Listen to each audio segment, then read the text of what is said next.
beneath your feet, at this exact coordinate, flowing silently through the deep rock and hidden aquifers of the earth, is a river.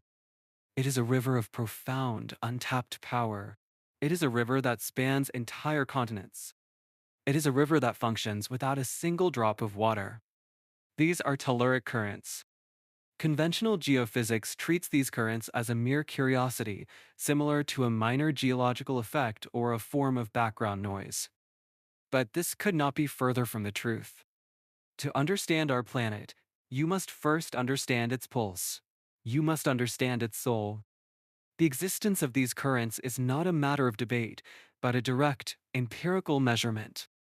Their primary engine begins with the sun, wherein solar wind, the constant, high-velocity stream of charged particles, is perpetually blasted outwards toward the Earth.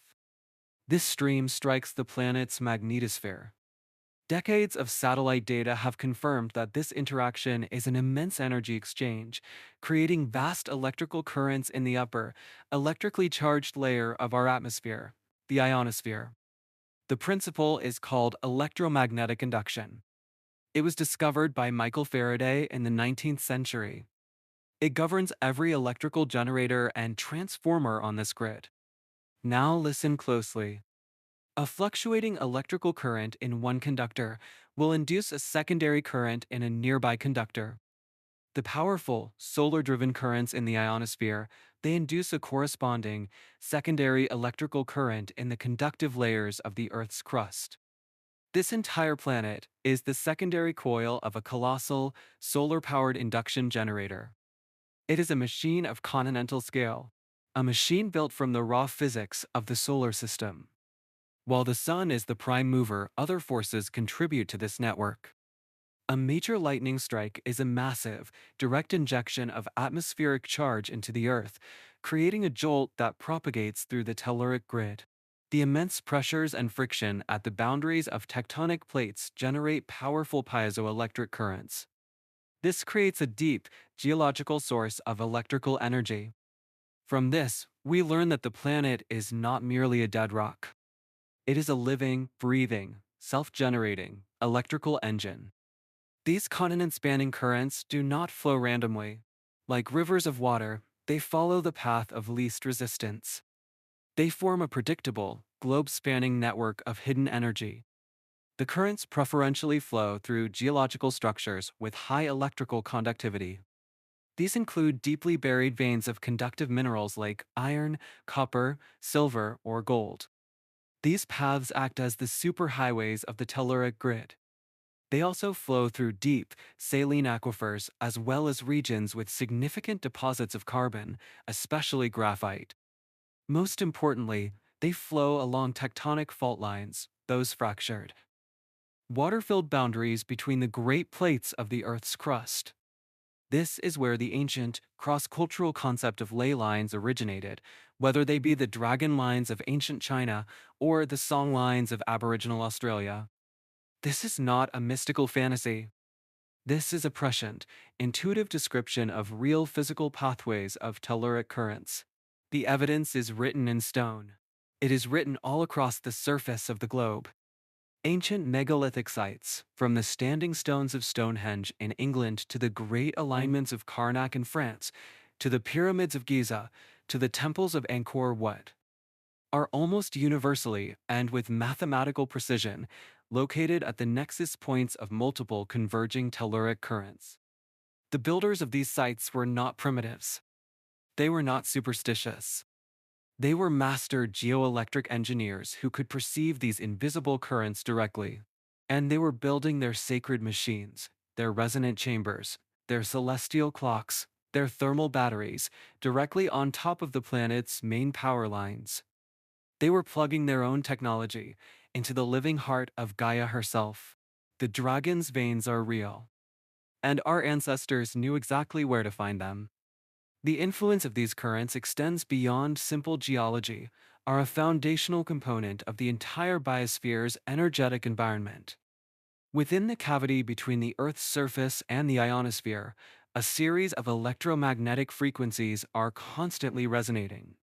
This phenomenon, first predicted by the physicist Winfried Otto Schumann in 1952, is known as the Schumann resonance. The primary frequency is approximately 7.8 Hz. This is the planet's fundamental, resonant heartbeat. All terrestrial life on Earth has evolved within this planetary hum. Biological systems, from the cellular level up, are exquisitely tuned to it. The human brain's alpha and theta waves, the very frequencies of calm focus and deep meditation and creative insight and neurological healing, oscillate in this same narrow band. This leads us to the principle of grounding, the practice of earthing, others known as earthing, bringing a biological organism into direct, conductive contact with the Earth's surface, is an act of plugging into this planetary electrical system. Modern research has begun to validate the profound physiological effects of this act. A 2012 study published in the Journal of Environmental and Public Health documented that grounding the human body leads to measurable reductions in inflammation, pain, and stress. The mechanism is one of biochemical entrainment. The body, by connecting to the planet's stable, coherent 7.83 Hz signal, is able to discharge its own dissonant, inflammatory static and retune itself to the fundamental frequency of life. The ancient and often dismissed practice of electroculture is a direct attempt to weaponize this principle. By driving a conductive metal antenna into the ground along a telluric pathway, the practitioner creates a localized well. This well draws the growth-stimulating ELF energy up from the earth and distributes it to the root systems of the surrounding plants. It is a simple yet effective act of planetary engineering. The connection between the deep earth currents and the sky is one of the most overlooked, yet critical, relationships in the planetary system. This interface is a primary driver of weather and atmospheric phenomena.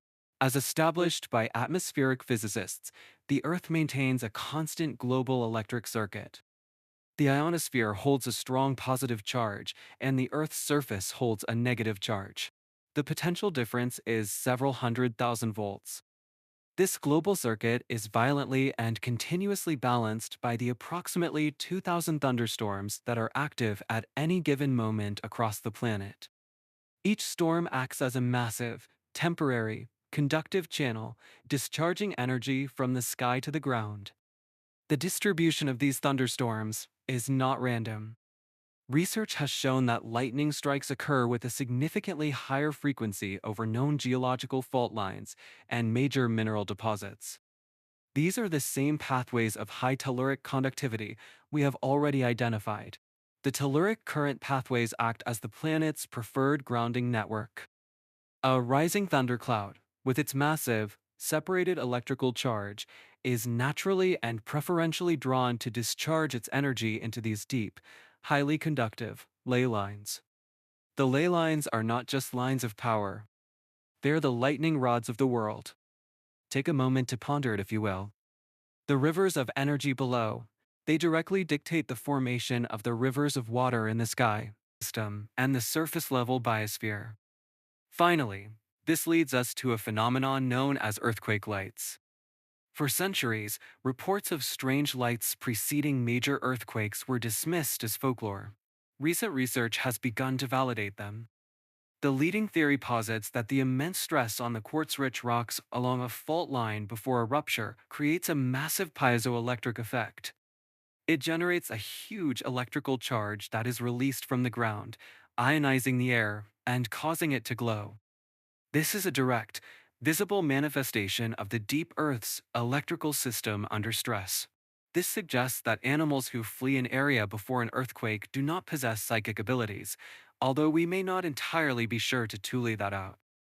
They are simply sensitive instruments reacting to the massive surge in the local telluric current. They are feeling the planet's rising scream of pain. While telluric currents exist within the crust, atmospheric electricity exists in the vast space between the surface and the ionosphere. These two systems are not separate. They are the two poles of a single, globe-spanning gain circuit. Due to constant atmospheric processes like lightning, the surface maintains a persistent negative charge. It is a massive and constantly replenished reservoir of free electrons. This is the ultimate source of the grounding effect. Beginning at an altitude of 50 kilometers, the upper atmosphere is intensely bombarded by solar radiation. This high energy radiation strips electrons from the gases, creating a dense layer of positively charged ions. The dense, largely neutral air of the lower atmosphere acts as a massive insulator, or dielectric, separating these two immense, oppositely charged plates. The result is that the Earth and its atmosphere form a colossal, spherical capacitor. The voltage potential is immense, averaging between 200,000 and 500,000 volts. It is a system under immense electrical tension. But a capacitor cannot hold a charge forever. This system requires a release valve. That mechanism is lightning. A thunderstorm is a temporary, efficient machine for breaking down the atmosphere's insulating properties. When the potential becomes great enough, the circuit is completed. Lightning is not a random, destructive act of chaos. It is the planet's primary, non-negotiable, homeostatic regulatory mechanism. It is the violent but necessary heartbeat that balances the planetary capacitor. Even without the fury of the storm, there is a constant, subtle exchange of charge happening everywhere, all the time. In fair weather, a constant, almost imperceptible drizzle of positive ions flows from the atmosphere down to the negatively charged Earth. This is the air-Earth current, the atmosphere's quiet, constant breath. The strength of this current is influenced by local factors. Industrial pollution can dramatically alter the conductivity of the local air, disrupting this natural current. Conversely, a healthy forest acts as a natural amplifier. The sharp points of leaves and pine needles on a tree act as natural corona discharge points. They leak electrons into the air and create a unique, highly charged, electrical environment. This is a key component of the forest bathing effect. Now I am sure you all can sense the profound implications of all of this. The dead electrical environments of our modern spaces, which are often shielded from this natural field and saturated with their own chaotic electromagnetic noise, represent an unstable environmental mismatch. It is yet another way in which we have become disconnected from the living pulse of our world. It is time to reconnect. It is time to ground the vessel.